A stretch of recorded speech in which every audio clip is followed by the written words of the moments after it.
Thank you so much for that. I promise we will be coming to you for questions at the next panel, so we will make sure to keep the thought processes going. As my colleagues changed the set up here, I've had a couple of questions. Yes, the videos from today's plenary sessions will be posted up on our YouTube channel in the next day or so.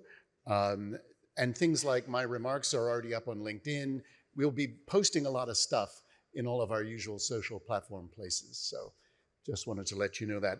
So now it's my pleasure to introduce our next conversation. We're going to switch gears a little bit from public policy to education and also look at empowerment and enforcement.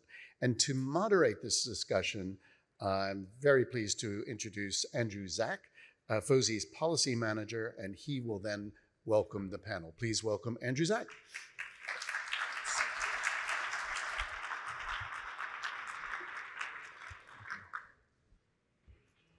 Excellent. Thank you. Thank you, everyone. Thank you, Stephen. And this is the last session of the morning tranche here before the break is coming up next. So we will not keep you from that, and we will get right to it. I am joined on stage by some excellent different stakeholder perspectives here today to address this. And so we'll just do brief introductions. And as part of that, if you could expand on your personal and specific role in online safety. Sure. Thank you, Andrew, and good morning, everyone. My name is Jacqueline Beauchere, and I serve as the Global Head of Platform Safety at Snap, the company behind Snapchat.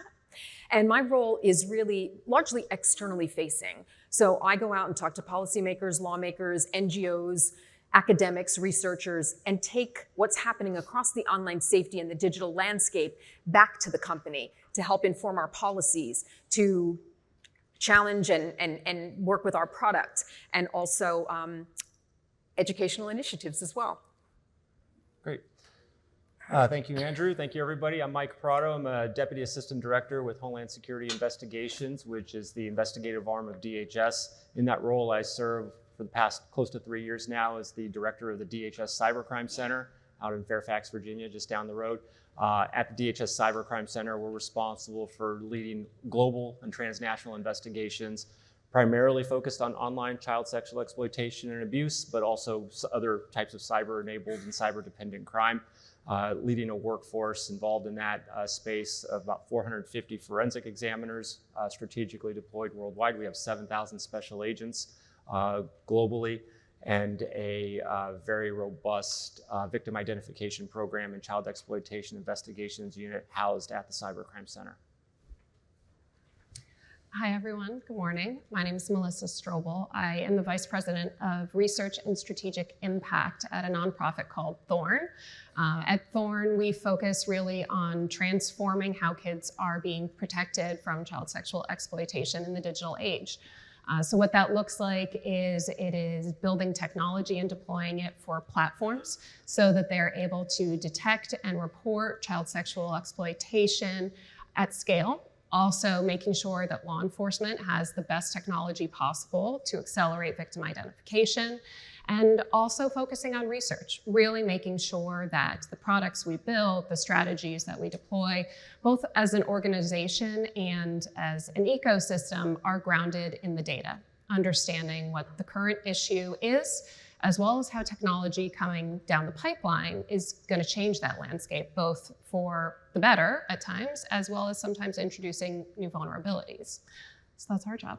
Excellent, thank you. And I know some of you had alluded to it a little bit, but how your work is reliant on these partnerships, on these exchanges between, other stakeholders in the larger online safety ecosystem. So if you want to expand on why that is important or how your work does involve the whole ecosystem or different stakeholders, that would be great. Yeah, absolutely. One of the things that we see is that there's really no one lever that we can pull, right? It is very much dependent on the collaboration, ranging from policymakers to investigators to the platforms that are building and maintaining these systems, as well as to the kids using it and the communities themselves, for us to understand what these risks look like, how they're going to manifest, make sure that we are building as safely as possible out the gate, and putting in place the mechanisms that if something scary happens, if something risky happens, the systems are in place to respond, to support that young person, to cut off access, to investigate, and really to navigate through to that. Thanks. Yep, from a DHS perspective, and specifically at the Cyber Crimes Center, within that ecosystem, our mission posture is 100% collaborative. We could not be successful as a law enforcement agency without the relationships that we've cultivated with many of you in this room, certainly to my left and to my right here, the partnerships that exist there, the partnerships that exist, particularly in the global law enforcement space, are absolutely essential as well. These type of investigations take our case agents around the world. The exploitive images obviously travel in milliseconds across multiple borders, so we have to have those relationships solidified. And it's the private sector and the NGO community, however, where we rely most on being successful at our investigations. So again, collaboration for us is not just a necessity, it's the way that we do business, or else we would not be able to do the business that we do. I will say, by the time we get involved, the damage has been done, unfortunately. The harm has already been caused. So what we're trying to do is be much more proactive in our collaboration with the private sector and NGOs to try to prevent this type of activity before it takes place. +1 to all of that, and I'm a firm believer in cross-sector and cross-industry collaboration. These are novel and nuanced issues that we are dealing with every day, and there's no one organization or entity or group that can solve them on their own, so we have to work together. We collaborate with law enforcement, we support their investigations, we work with NGOs, we developed education and awareness raising initiatives. Even when it comes to our products and services and what have you, we're also talking to parents, we're talking to educators, school officials. Everyone has a role to play. We've said this for many, many years, that it really is a joint responsibility and it needs to be shared. Everyone's got a role to play. Thank you. There's so much possible follow-up. So I think we'll start with Jacqueline. If you mentioned education and parents and engaging directly, I know we've been familiar with the KEYS program, and so we'd love to ask you about that, and if you could explain what it is and how it came about. Sure, thanks, Andrew. This is an interactive online safety learning program that we recently launched at the back-to-school timeframe here in the US for teens specifically and their parents. And I thank Andrew at FOSI and I thank Melissa at Thorn. They were some of our partners in reviewing this material, counseling us on what should be included. I think we've heard a lot about education awareness raising programs. I've been in this space for a long time. I think it starts there, always. But wait, what makes this program unique is that it confronts head-on those challenges that teens might face that are some of the most serious and egregious out there today. So here we're talking about nudes and intimate imagery, sexual extortion, illicit drug activity, and cyberbullying and harassment. So the course is basically two parts. The first one is all about those issues and diving into them from what I would call a 360-degree perspective. We're telling the teens what it is, what they can do, some of the telltale signs to recognize some of these issues. And then in the second half, we go into those tools and resources and features and functionality in the Snapchat app so that they know how to address these issues if they come up. It's available at thekeys.snapchat.com, and I really welcome everyone to participate and have a look. It takes about 45 minutes to complete the course. You don't have to do it all at once. So know that up front, you're going to have to actually register so that we can track your progress. If you don't want to go through it all at once, you might want to do one module and then go back to it. I honestly believe that there's something in there for everyone. There might be some piece of data, a statistic, a tip, or a trick that you might not have thought of. So please have a look, give us feedback. And just one final point, Andrew, on the keys is it was really designed around drivers' education. So we know that when teens in the United States, for generations, when they're learning to drive, they have their in-class instruction, and then they have that behind-the-wheel component. So this really pulls this together in that sense broadly with interactive videos, with scenarios, realistic scenarios that they can work through, and then also some like knowledge check questions. And we named it the keys because just like the keys to the car kind of fire up that engine, we really want to ignite critical thinking in teens because I think so much boils down to critical thinking, building resilience, giving them that sense of autonomy that they can really tackle these issues when they come up. And to be clear, you said there's a part that maybe applies to Snapchat specifically, but generally the program is more broad. Exactly, because these risks can take place on any platform, any service, any device. So we're really addressing the issue first and then specific to Snapchat. But you do not have to be a Snapchat user to take the course. As I said, I think everyone can really benefit from it. Thank you. And you acknowledged it was great to work on that and consult, and thank you for taking our feedback. And I know Melissa as well was involved in this. I wasn't sure if you wanted to elaborate any more about the keys or your focus on it. Yeah, one of the things that we were so excited to see in this is the pairing of the general education, awareness raising with also tactical action steps that can take place. To Jacqueline's point, this is happening across all surfaces on the internet. And it's vital that we are raising awareness because young people, they are out there, they are exploring, and yes, we need to do everything possible to reduce the likelihood of them encountering some of these situations. And at the same time, we need to be having candid conversations about what it could look like if they or one of their friends does encounter one of those situations. Another thing that really stood out was that the conversation isn't based in this idea of, well, why did you do that thing? You shouldn't have done that in the first place, which we've heard from a lot of young people is a very big concern for them, that if they do encounter one of these situations, if they are being threatened with explicit images that appear to be of them because either they did make a decision to share or maybe because somebody's created a deep fake of them, they're concerned that the reaction is going to be, why'd you do that in the first place? Which that's just creating another source of friction, another wall for them to overcome to get support. And a lot of the conversation in here was, look, whether you've encountered this or not, you or your friends may be exposed to this topic at some point in time, so let's just talk about it. Let's have a candid conversation, and let's think about what steps you take next in that moment where you might be afraid, you might be feeling shame, you might be feeling a number of things. Here's what you can do next. And that opportunity to take action is really important for young people to have in their belts and for caregivers to be equipped with as well. Great, thank you. And I know not just specific to the keys, but you mentioned also in your intro a bit more about research and other initiatives, whether it's, you mentioned prevention or sort of the emerging threats, which I know Mike will get to in a minute. Curious if you wanted to share additional research or current initiatives beyond helping develop the keys. Yeah, we are constantly doing research at Thorn, and it's really grounded in hearing from those with firsthand frontline exposure to this issue, whether that is law enforcement, whether that is trust and safety platforms, or really critically, young people themselves. Because we know young people are early adopters of technology, and they're often, quite frankly, way ahead of the adults in the room at realizing that this threat may be happening or how technology might be getting abused.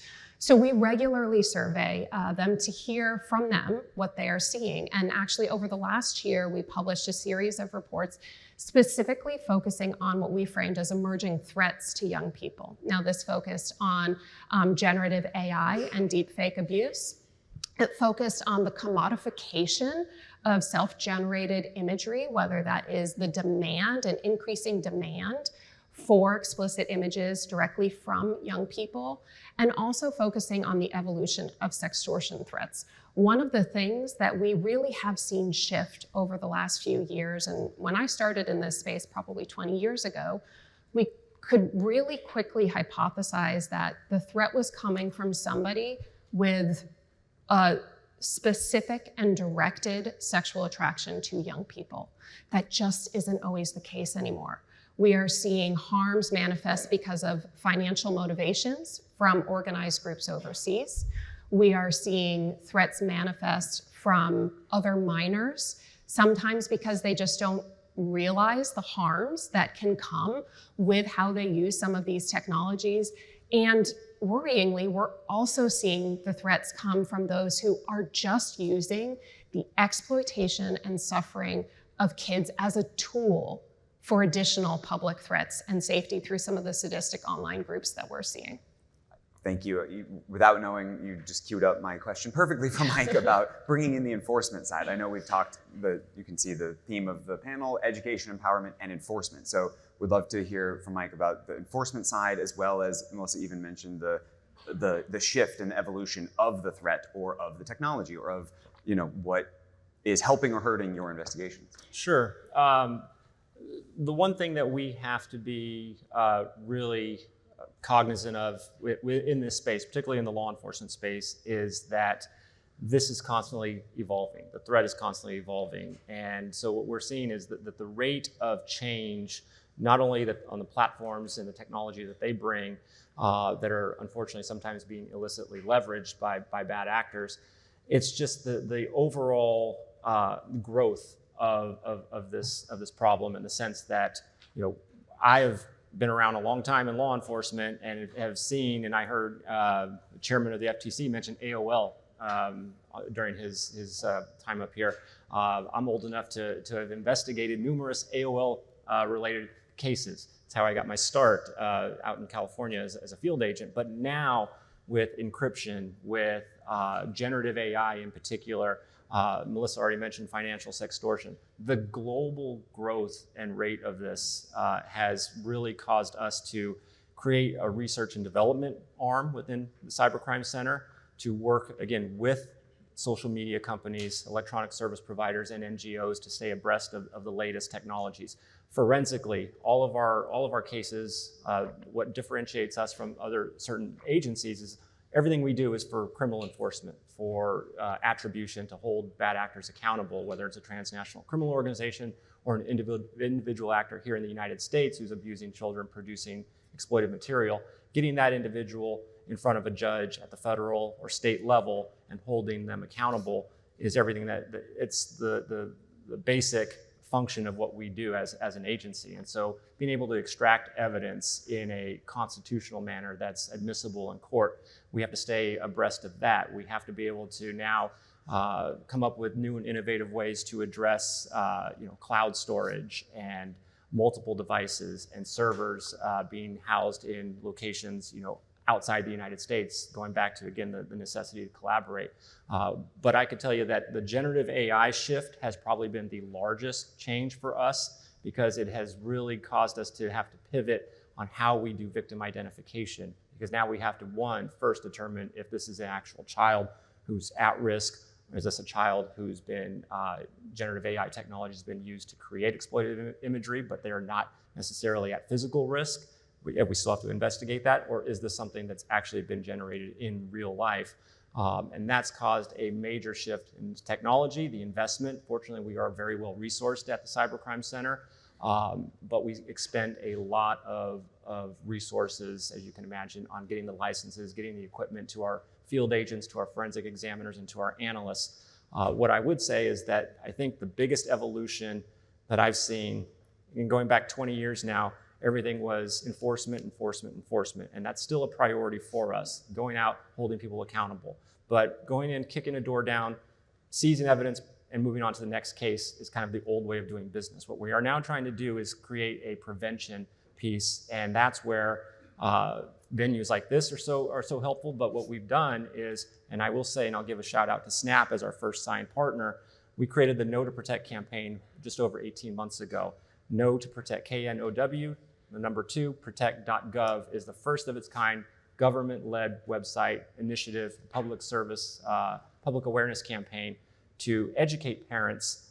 All of us are in this space, and we have a hard time, I know I do, keeping up with the changes because they're so rapid. So a parent, a child, what we're trying to keep up with that, it's very difficult. So the Know to Protect campaign, we have 27 signed partners for 900 million impressions, unique impressions from the site and from the advertisements that we get from many of your companies, Snap included. Thorn's been a major partner as well. Getting the word out to educate the public, educate parents and children in particular, coupled with our iGuardian outreach presentations that have reached over 2 million people virtually, 2 million kids, 90,000 in person just this last fiscal year. Something we're tremendously proud of and represents a major shift in our posture on how we're addressing this threat to prevent the crimes before they occur. Thank you for bringing in the know to protect and prevention side. I know I was going to ask about that. 900 million impressions. Wow. And because I know your colleague talked about this on one of our breakout sessions last year. So it's both the awareness and education, but then there's the pledge to protect as a part of it. So families and young people sign this pledge. Is that? Yeah, it's an innovative way for us to create more interaction rather than us just being, we are the federal government, this is what you should do. We recognize that it has to be a collaborative relationship, mutually beneficial. And by creating the pledge to protect, that really empowers children and their parents on safety measures. And it coincides very well with, as Jacqueline mentioned earlier, the keys. It's just another piece from the government perspective on educating, because as we all know, the internet, smartphones are powerful, amazing tools, but with chatbots now and AI technology advancing as rapidly as it has, and the fact that predators are still continuing to congregate in areas that children are known to be on, whether it's social media, whether it's gaming platforms, et cetera, we have to be vigilant. We have to be as proactive as possible, and the Pledge to Protect was one way that we came up with to come up with a way to address that through education and awareness. And if I may, Andrew, we at SNAP were very keen to support Know to Protect and now the Evolution Campaign Phase 2, Pledge to Protect, because as I said about the keys, there are 4 different modules across the safety space, very egregious risks that we address. But something like Know to Protect, Pledge to Protect is a honed, focused campaign around child sexual exploitation and abuse. And with that kind of an issue, we need a singular message. We can't have all these different disparate messages going across the world because they really don't break through the noise. But something like Know to Protect, where everyone can galvanize around those specific messages, those specific risks, that's what makes it much more powerful and able to break through some of the noise. Thank you. And I think Melissa mentioned earlier about research into youth voices and incorporating youth voices. That's something we've tried to do, and we have youth speakers throughout. You saw this morning, but throughout the agenda all day today. Curious if you could talk about how you incorporate or feature youth voices in your work, any and all. Well, like I said, we ground all of our work in our research, which a significant portion of stems directly from young people. So those surveys we field every year with 9 to 17-year-olds, and depending on the topic, potentially expand that up into young adults to make sure that we're grounding our understanding in how these threats show up in the experiences and the perspectives of young people and their communities. We also have worked over the years, my colleague Adele is here, has worked to build our No Filter campaign and program, which really helps to bring young people's experiences and voices and perspectives to the forefront to make sure that we are building technology with them in mind, to make sure that the strategy we have really is grounded in what's going to be effective. We have to meet them where they are for these conversations. It doesn't do us any good to stand up on stage and wag our fingers and say, well, this is how I would do it. This is how you should do it. If we skip entirely past how they use technology and they're thinking about it, we do absolutely need to have candid conversations about what the risks look like, but we've got to start and stop with hearing from them. Thank you. How we interact with children obviously is a little bit different in the sense that we take a victim-centered approach in all of our investigations. That's something that we shifted towards in 2011 and beyond. So a lot of our interaction, sadly, with children is in the enforcement space when we're recovering a child, when we're interviewing a child. So we've invested heavily in our forensic interview specialists and our victim assistance program to not just, again, move from case to case, conviction to conviction, but stay with that child with services, making sure he or she gets the help that they need. We understand that we're not going to arrest our way out of this issue. HSI alone arrests close to 5,000 or about 5,000 individuals per year just here in the United States for federal child exploitation violations, and we rescue and identify more than roughly 2,000 children per year on average through our efforts. Unfortunately, that's just scratching the surface. So what we do in those forensic interviews and victim assistance areas is gain information, gain actionable intelligence on how they were exploited, what vectors were used to either manipulate or entice them or make contact with them, and then work with the online community, all of you, on trying to come up with those risk mitigation strategies to prevent it from happening again. Because as I mentioned before, once we engage with a child, it's already too late from a law enforcement perspective. Harm has been done. What I will say also is our iGuardian program that I referenced earlier is our outreach, in-person outreach program that agents go around the country and around the world to conduct outreach in person with kids. That unfortunately does, I say unfortunately, but it is fortunate that we provide the venue for disclosures. We've had numerous instances where a child has come up to an agent after a presentation and disclose, and then an investigation starts from there. So, but we're always looking to learn from, sadly, those who are being victimized. Great, thank you. Oh, go ahead. Well, our engagement with teens and youth is really around we call it our Council for Digital Wellbeing. And it's a program at SNAP that we started. It's almost 2 years now since we launched. And I see one of our youth council members here today. She's going to be on a panel later. I spied her from the stage, so hello, Nadine. And this is a program designed for youth. We want to hear from youth. We want to hear that all-important youth voice, because we do believe that they should have a say in policy matters that affect them. And that's not only among nation states or countries, but companies as well. We're hearing from them. We're taking in their inputs, their feedback about our product, about our education awareness raising initiatives, about our policies. We're digesting that, and then we're making improvements. And I think it's so important that we really hear and harness that youth voice. So we started our initial teen council last year. We launched in January with the application process. And we had that youth program in the United States. And then because it was so successful, it was kind of pilot, kind of a trial run. We also now have one in Australia, which is an interesting place to have a council right now. And we also have one across Europe and the UK. So the US cohort has officially concluded after about 18 months from top to tail, start to finish. But we still have an active council in Australia, and we still have an active council across Europe. We're going to have a second cohort in the US. We're going to launch applications probably when it comes to the new year. But we're also now creating this kind of informal alumni network. So when opportunities like this to tap into that youth voice come up, we have that ready-made cadre of individuals that we can talk to. And it's so inspiring. All of our colleagues who participate in this kind of a program and get to engage with youth say that it is the most gratifying and most satisfying things that they've done in their career. That's very encouraging that it was so successful that you've grown it internationally now. I love that.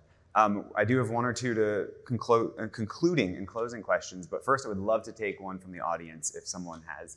I know we have mic runners on the side. Can see if anyone has a question for this panel. Great, we've answered everything. Up front? How do we get involved with the iGuardian program if we're interested in having that come to our notification? For the live stream that was about getting involved with the iGuardian program. Yes, so you can come up to me, but the bottom line is we have expansive reach, particularly in the US. HSI has 235 domestic field offices, which gives overlapping coverage to every square inch of the country. So what we would do is link you up, your organization, your school, whatever, wherever you're based out of, with our special agent in charge office and our major field offices, and then send trained personnel out to conduct a presentation. We'd be more than happy to do that. Excellent. I think we can squeeze in an extra one here. So I know we had talked backstage about how DHS has partnered recently with Chair Ferguson and the FTC, specifically around the Take It Down Act. And for anyone who is not aware, that is maybe the only, a huge online safety bill that, because it actually passed, Congress has introduced a lot of online safety bills. Take It Down actually passed into law. And maybe some of the success was that it was a little more narrow and targeted and therefore less controversial. With maybe using that as an example, can you talk to like that intergovernment collaboration or the process around the Take It Down Act? Yeah, really quickly, happy to. We hosted Chairman Ferguson a few months ago, shortly after the passage. We're working on a methodology where FTC will play a major critical role in the civil enforcement aspect of it. Obviously, HSI and the DHS Cyber Crimes Center is going to continue to play that criminal enforcement, merging those two disciplines together, sharing information, really just speaks to our overall approach on that collaborative piece. Again, we work with every Internet Crimes Against Children task force, all 63 of them across the country. We work with all of our private sector partners because if we didn't have those methods of communication, our investigations would not be nearly as successful and we'd be hindering ourselves. So since I've been there for the last close to 3 years, as I mentioned, it's all about collaboration, in my opinion. I have a great team. One of my associates is right here, front and center, leading our Know to Protect campaign, Kate Kennedy. So we just have a tremendous amount of talented people that I have the opportunity to get to work with every day. But it's that collaboration with FTC. We're working with HHS on victim mitigation and making those kids whole. We're working across the space. You name the agency, there's a role for that agency to play at the federal, state, and local level. Thank you. And very quickly, looking ahead, what can we do better? We've talked about a lot. What can we improve on over the next year for everyone? Yeah, I would say continuing to look one step beyond the bans and the prohibitions, because we need to keep in mind that a ban is not a silver bullet, and there's going to have to be a lot that takes place around it. If we think about the internet as a playground, we don't just tell our kids that they're never going to go on the playground, right? We incrementally go with them to different parts of the playground. And the biggest thing there is that we are there with them side by side. Now, granted, we've gradually started to reel back the giant, sharp tetanus machines in the middle of the playground because it's just not a good idea.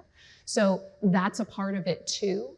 But we have to work with them to incrementally build the skills to assess the risk that they encounter, to make sure there aren't sharp needles on the playground in the first place. And when they fall down, to be there with them, to pick them up, dust them off, and get them up and running again. So I think really leaning into the and part of the conversation has to be taking place as well.